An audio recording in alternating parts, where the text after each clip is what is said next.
rigenerati dopo questa pausa. Mille voci, arriva Gianna Martorella. Gianna Martorella. Tante voci.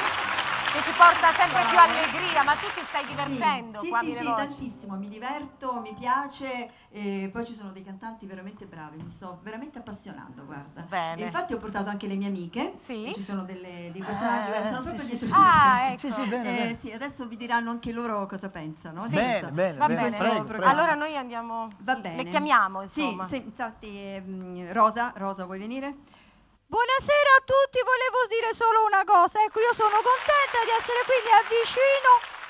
Volevo dire come Rosa Russo che mi piace il sesso ma senza amplesso. Poi vi volevo raccontare, sembra un aneddoto, sembra una barzelletta, ma in realtà è un fatto molto serio che mi è successo un po' di tempo fa. Dunque voi dovete sapere che io avevo una coppia di amici molto innamorati, molto carini. Ecco, purtroppo sono deceduti entrambi improvvisamente in un incidente stradale.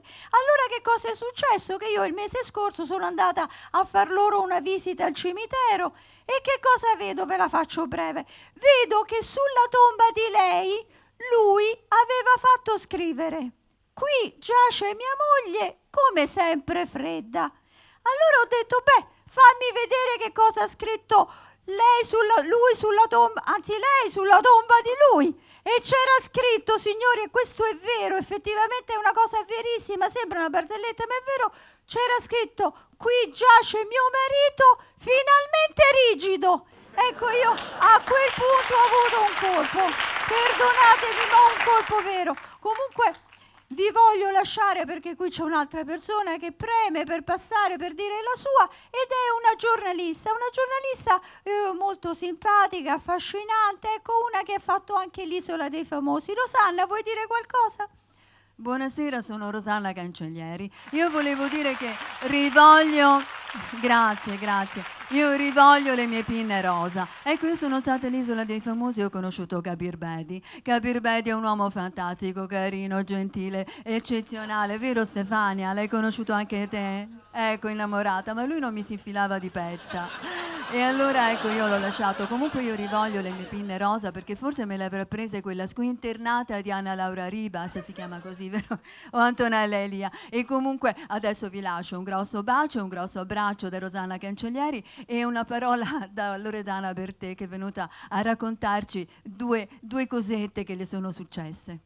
Io voglio solo dormire. Ecco, quello che io vi chiedo è che vorrei dormire in albergo sempre, e invece mi chiamano per fare gli spettacoli e poi viene l'impresario e poi mi suona e mi bussa alla porta dell'albergo. Io invece voglio solo dormire, è così bello dormire. E invece la prima sveglia me la fanno alle 4 del mattino, che c'è il camion dell'immondizia che mi arriva con le lattine che mi rotolano, le lattine di Coca-Cola, di birra, e allora io mi sveglio. E poi c'è quella lavandaia di sotto che urla e strepita e canta. Lei può cantare che è stonata, io no. Io invece devo cantare nel bagno di casa mia, perché tanto a me non mi fa cantare nessuno.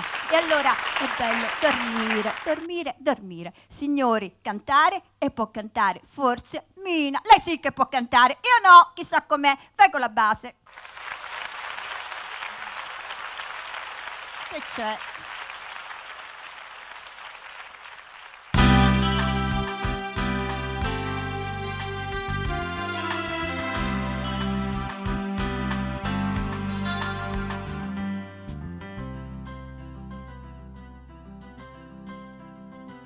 Con te dovrò combattere, non ti si può pigliare come sai. I tuoi difetti sono talmente tanti che nemmeno tu li sai. Sei peggio di un bambino capriccioso, la vuoi sempre vinta tu. Sei l'uomo più egoista e prepotente che abbia conosciuto mai. Ma c'è di buono che al momento giusto tu sai diventare un altro, e in un attimo tu sei grande, grande, grande come te, sei grande solamente tu. Vai, vai, vai, vai, vai, vai. Ti odio, poi ti amo, poi ti amo, poi ti odio e poi ti amo. Non lasciarmi mai più. Sei grande, grande, grande come te, sei grande solamente tu. Grazie. Grazie, grazie, grazie. Ciao.